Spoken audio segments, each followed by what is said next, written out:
Here's a fun fact. In ancient Egypt, crocodile dung was highly prized for its effective use as a method of birth control. I know it sounds crazy, right? But it gets worse. So you're probably like me. You're asking, how in the hell does crocodile shit prevent pregnancy? Must be some natural spermicide or something. No.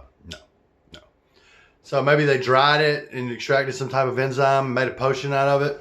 No. Their method was slightly more primitive. They'd take a huge pile of crocodile shit and just rub it all over their pussy. The assumption being that no man would want a pussy covered in feces. Well, they damn sure couldn't have been more right about that one. Can you imagine the first woman who came up with this ingenious method? I mean, how bad did she hate her husband? I'll just rub shit on my pussy. That'll keep him off me. You talking about keep it simple, stupid, right? Unfortunately, we don't know the rest of the story because she was murdered shortly thereafter. So the goal is to keep women from getting pregnant, and it's definitely hard to argue with the effectiveness of jamming crocodile shit in your vagina. I mean, in fact, to this day, it's still the only birth control method known to man that is 100% ironclad, bulletproof effective. Your virtue will not just be safe. It'll be inside of a codex, locked in a safe, and thrown in the bottom of Davy Jones' lockers. I mean, you know, what do you think? Back then, they made the women walk 6 feet behind them. Because that bitch's pussy smells like a zombie puked up a dead possum in the middle of July. Crocodile shit, man, did more than just keep men away, all right? It sent them running for the fucking hills. You know, why do you think the Jews ran off into the desert like that for 40 years?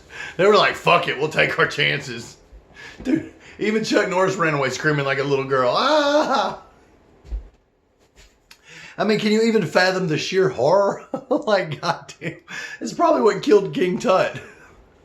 I mean, I've heard about girls being shitty in bed, but this is like Messiah level shitty. You know what I mean? Like, whoever came up with that method was really thinking outside the box. I mean, way outside the box.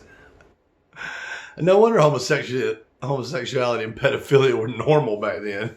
They thought all the pussies in the land had been possessed by an evil spirit called crocodile. I mean, can you imagine that wedding night? Some poor unsuspecting guy. He's been waiting forever to have sex, right? He thinks he's finally about to get some, and instead this bitch whips out some giant crotch of shit and shoves it in your face. Like, emotional damage. Dude, I'm getting my gun. Fucking, I don't give a fuck how many sheep her dad gave me. That bitch is gonna die. Like, fuck that shit. So they did eventually stop using the practice, though, after an entire generation had gone by and not a single woman had gotten pregnant.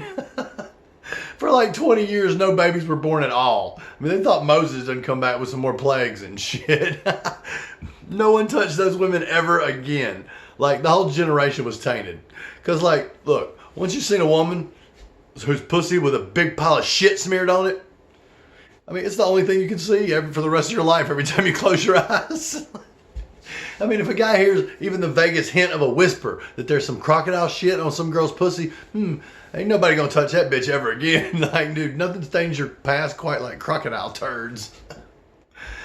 So if I came home and pulled down my wife's panties and saw a fucking crocodile turd, no, fuck that shit. We're getting divorced.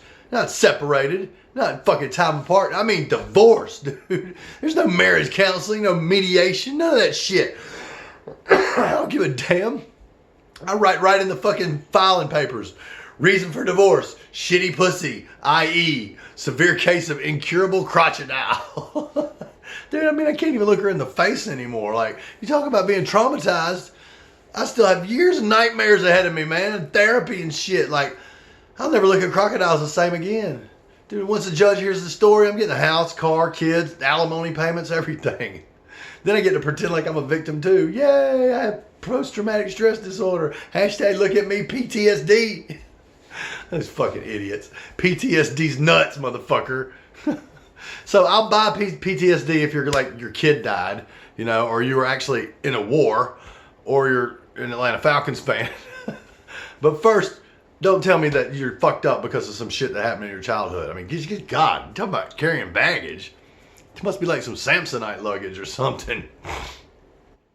I mean, oh, your boss died. I mean, your boss yelled at you and your fucking dog Fluffy died, or your girlfriend cheated on you, whatever. Cry me a fucking river. Well, none of that shit hold a candle to the trauma of staring into the maw of crocodile. It's said that a single glance will make a man projectile vomit 24 feet. There's a saying, you know, once you go crocodile, you're irreparably damaged beyond any hope of a normal life.